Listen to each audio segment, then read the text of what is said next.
Night by Eli Wiesel, page 85 to 97. By Janet Ochoa, Cecilia Mendoza, Emily Lee, and Samantha Fernandez. An icy wind was blowing violently, but we marched without faltering. The SS made an increase in our pace. Faster, you tramps, you flea-ridden dogs. Why not? Moving fast made us feel a little warmer. The blood flowed more readily in our veins. We had the feeling of being alive. Faster, you filthy dogs. We were no longer marching, we were running like automatons. The SS were running as well, weapons in hand. We looked as though we were running from them. The night was pitch black. From time to time, a shot exploded in the darkness. They had orders to shoot anyone who could not sustain the pace. Their fingers on the triggers, they did not deprive themselves of the pleasure. If one of us stopped for a second, a quick shot eliminated the filthy dog. I was put one foot in front of the other like a machine. I was dragging this emaciated body that was still such a weight. If I only could have shed it. Though I tried to put it out of my mind, I couldn't help thinking that there were two of us, my body and I. I hated that body. I kept repeating to myself. Don't think, don't stop, run. Near me, men were collapsing into the dirt. An icy wind was blowing violently, but we marched without faltering. The SS made an increase in our pace. Faster, you tramps, you flea-ridden dogs. Why not? Moving fast made us feel a little warmer. The blood flowed through more... Okay. The blood flowed more readily in our veins, We had the feeling of being alive. Faster, you filthy dogs. We were no longer marching, we were running like automatons. The SS were running as well, weapons in hand. We looked as though we were running from them. The night was pitch black. From time to time, a shot exploded in the darkness. They had orders to shoot anyone who could not sustain the pace. Their fingers on the triggers, they did not deprive themselves of the pleasure. If one of us stopped for a second, a quick shot eliminated the filthy dog. I was put one foot in front of the other like a machine. I was dragging this emaciated body that was still such a weight. If I only could have shed it. I thought, Though I tried to put it out of my mind, I couldn't help thinking that there were two of us, my body and I. I hated that body. I kept repeating to myself. Don't think, don't stop, run. Near me, men were collapsing into the dirty snow, gunshots. A young man from Poland was marching beside me. His name was Zalman. He had worked in the electrical materials depot in Buna. People mocked him because he was forever praying or meditating on some Talmudic question. For him, it was an escape from reality, from feeling the blows. All of a sudden, he had terrible stomach cramps. My stomach aches, he whispered to me. He couldn't go on. He had to stop a moment. I begged him. Wait a little, Zalman. Soon we will all come to a halt. We cannot run like this to the end of the world. While running, he began to undo his buttons and yell at me. I can't go on. My stomach is bursting. Make an effort, Zalman. Try. I can't go on, he groaned. He lowered his pants and fell to the ground. That is the image I had of him. I did not believe that he was finished off by an SS, for nobody had noticed. He must have died, trampled under the feet of thousands of men who followed us. I soon forgot him. I began to think of myself again. My foot was aching. I shivered with every step. Just a few more meters and it would be over. I'll fall. A small red flame, a shot. Death enveloped me. It suffocated me. It stuck to me like glue. I felt I could touch it. The idea of dying, of ceasing to be, beginning to fascinate me. To no longer exist, to no longer feel the excruciating pain of my foot, to no longer feel anything, neither fatigue nor cold, nothing. I could break rank, to let myself slide to the side of the road. My father's presence was the only thing that stopped me. He was running next to me, out of breath, out of strength, desperate. I had no right to let myself die. What would he do without me? I was his sole support. These thoughts were going through my mind as I continued to run, not feeling my numb foot, not realizing that I was still running, but I still owned a body that galloped down the road among thousands of others. When I became conscious of myself again, I tried to slow my pace somewhat, but there was no way. These human waves were rolling forward and would have crushed me like an ant. By now, I moved like a sleepwalker. Sometimes closed my eyes, and it was like running while sleeping. Now and then again, one kicked me violently from behind, and I would wake up. The man in the back of me was screaming, "Run faster! If you don't want to move, let us pass you." But all I had to do was close my eyes to see a whole world pass before me, a dream of another life. The road was endless.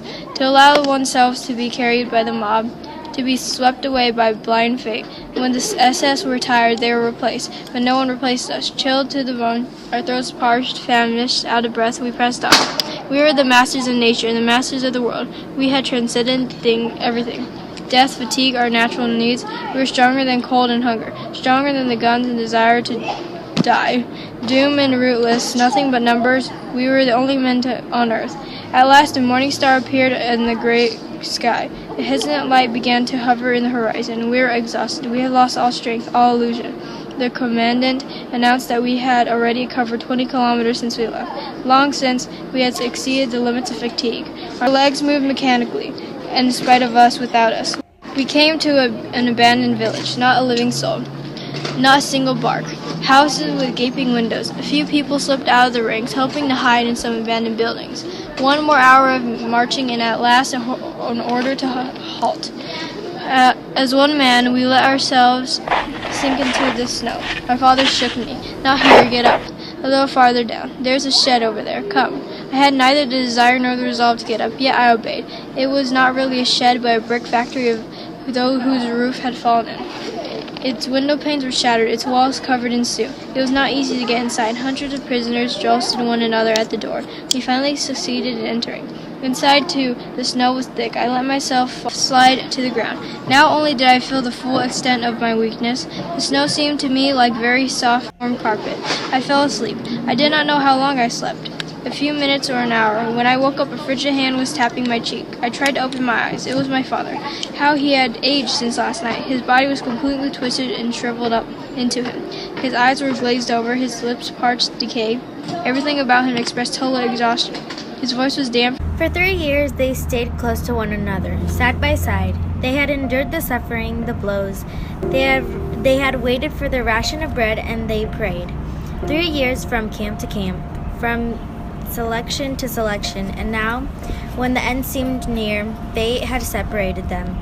When he came near me, Rabbi Elihu whispered, "It happened on the road." We lost sight of one another during the journey. I fell behind a little, at the rear of the column. I didn't have the strength to run anymore, and my son didn't notice. That's all I know. Where has he disappeared? Can I find him? Perhaps you've seen him somewhere. No, Rabbi Elihu, I have not seen him. And so he left. As he had come, a shadow swept away from the wind. He had already gone through the door when I remembered that I had noticed his son running beside me. I'd forgotten and so had not mentioned it to Rabbi Elihu. But then I remembered something else. His son had seen him losing ground, sliding back to the rear of the column. He had seen him, and he had continued to run in front, letting the distance between them become greater. A terrible thought crossed my mind. What if he wanted to be rid of his father? He had felt his father growing weaker and believing that the end was near. He thought by this separation to free himself of a burden that could diminish his own chance for survival. It was good that I had forgotten all about that, and I was glad that Rabbi Elihu continued to search for his beloved son. And in spite of myself, a prayer formed inside me, a prayer to this God in whom I no longer believed. O God, Master of the universe, give me the strength never to do what Rabbi Elihu's sons done.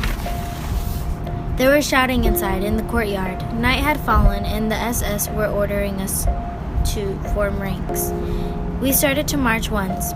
The dead remained in the yard, under the snow, without even a marker, like fallen guards. No one recited Kaddish over them. Sons abandoned the remains of their fathers without a tear. On the road, it snowed and snowed. It snowed endlessly. We were marching more slowly. Even the guards seemed tired. My wounded foot no longer hurt, probably frozen. I felt I had lost that foot. It had become detached from me like a wheel fallen off a car. Never mind. I had to accept the fact I would have to live with only one leg. The important thing was not to dwell on it, especially now. Leave those thoughts for later. Our column had lost all appearance of discipline. Everyone walked as they wished, as he could. No more gunshots. Our guards were tired. but death hardly needed their help. The cold was conscientiously doing its work. At every step, somebody fell down and ceased to suffer. From time to time, SS officers on motorcycles drove by length of the column to shake off the growing apathy. Hold on, we're almost there. Courage, just a few more hours.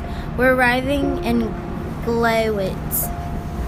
These words of encouragement, even coming as they did from the mouths of assassins, were of great help. Nobody wanted to give up now. Just before the end, so close to our destination, our eyes searched the horizon for the barbed wire of Gleiwitz. Our only wish was to arrive there quickly. By now, it was night. It had stopped snowing. We marched a few more hours before we arrived. We saw the camp only when we stood right in front of its gate. The Kapos quickly settled us in the barack. They were shoving and jostling as if we were the ultimate haven, the gateway to life.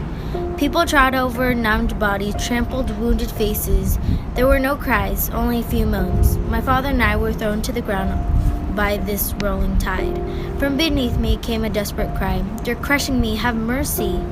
The voice was familiar. "You're crushing me, mercy, have mercy." The same faint voice, the same cry I'd heard somewhere before. The voice had spoken to me one day. When? Years ago. No, it must have been in the camp. Mercy! Knowing that I was crushing him, preventing him from breathing, I wanted to get up and disengage myself to allow him to breathe. But I myself was crushed under the weight of other bodies. I had difficulty breathing. I dug my nails into unknown faces. I was biting my way through, searching for air. No one cried out. Suddenly I remembered Juliek, the boy from Warsaw who played the violin in the Buna orchestra. "Juliek, is that you? Eliezer?" The 25 whiplashes. Yes, I remember. He fell silent. A long moment went by. "Juliek, can you hear me, Juliek?" "Yes," he said feebly. "What do you want?" He was not dead. "Are you all right, Juliek?" I asked, less to know his answer than to hear him speak, to know he was alive.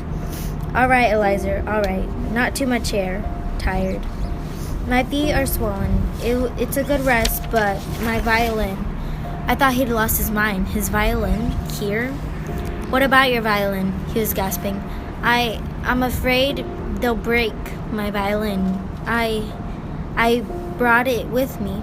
I could not answer him. Someone had lain down on top of me, smothering me. I could not breathe through my mouth or my nose. Sweat was running down my forehead and my back. This was it, the end of the road, a silent death, suffocation.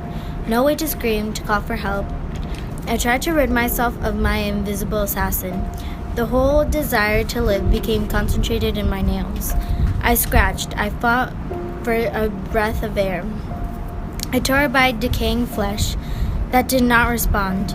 I could not free myself of that mass weighing down my chest. Who knows? I was struggling with the dead man. I shall never know. All I can say is that I prevailed. I succeeded in digging a hole in that wall of dead and dying people, a small hole through which I could drink a little air. "Father, are you there?" I asked as soon as I was able to utter a word. I knew that he could not be far from me. "Yes," a voice replied from far away, as if from another world. "I'm trying to sleep." He was trying to sleep. Could one fall asleep here? Wasn't it dangerous to lower one's guard even for a moment, when death would strike at any time? Those were my thoughts when I heard the sound of a violin. A violin in a dark barack where the dead were piled on top of the living? Who is this madman who played the violin here at the edge of his own grave? Or was it a hallucination? It had to be Juliek. He was playing a fragment of a Beethoven concerto. Never before had I heard such a beautiful sound, in such silence. How had he succeeded in disengaging himself to slip out from under my body without feeling him? The darkness enveloped us. All I could hear was the violin, and it was as if Juliek's soul had become his bow. He was playing his life. His whole being was gliding over the strings. His unfulfilled hopes, his charred past, his extinguished future. He played that which he would never play again. I shall never forget Juliet. How could I forget this concert given before an audience of the dead and dying? Even today, when I hear the particular piece of Beethoven, my eyes close, and out of the darkness emerges the pale and melancholy face of my Polish comrade bidding farewell to an audience of dying men. I don't know how long he played. I was overcome by sleep. When I awoke at daybreak, I saw Juliet facing me, hunched over, dead. Next to him lay his violin, trampled, an eerily poignant little corpse. We stayed in Gleiwitz for 3 days. Days without food or water. We were forbidden to leave the barack. The door was guarded by the SS. I was hungry and thirsty. I must have been very dirty and disheveled, to judge by what the others looked like. The bread we had brought from Buna had been devoured long since. And who knew when we would be given another ration? The front followed us. We could again hear the cannons very close by, but we no longer had the strength or the courage to think that the Germans would run out of time, that the Russians would reach us before we could be evacuated. We learned that we would be moved to the center of Germany. On the third day, at dawn, we were driven out of the barack. We threw blankets over our shoulders, like prayer shawls. We were directed to a gate that divided the camp in two. A group of SS officers stood waiting. A word flew through the ranks: selection. The SS officers were doing the selection. The weak to the left, those who walked well to the right. My father was sent to the left. I ran after him. An SS officer shouted at my back, "Come back." I inched my way through the crowd. Several SS men rushed to find me, creating such confusion that a number of people were able to switch over to the right. Among them, my father and I. Still, there were gunshots and some dead. We were led out of the camp. After a half-hour march, we arrived in the middle of a field crossed by railroad tracks. This was where we were to wait for the train's arrival. Snow was falling heavily. We were forbidden to sit down or to move. A thick layer of snow was accumulating on our blankets. We were given bread, the usual ration. We threw ourselves on it. Someone had the idea of quenching his thirst by eating snow. Soon, we were all imitating him. As we were not permitted to bend down, we took out our spoons and ate the snow off our neighbors' backs. A mouthful of bread and a spoonful of snow. The SS men who were watching were greatly amused by the spectacle. The hours went by. Our eyes were tired from staring at the horizon, waiting for the liberating train to appear. I arrived only very late that evening. An infinitely long train, composed of roofless cattle cars. The SS shoved us inside, 100 per car. We were so skinny, when everybody was on board, the convoy left.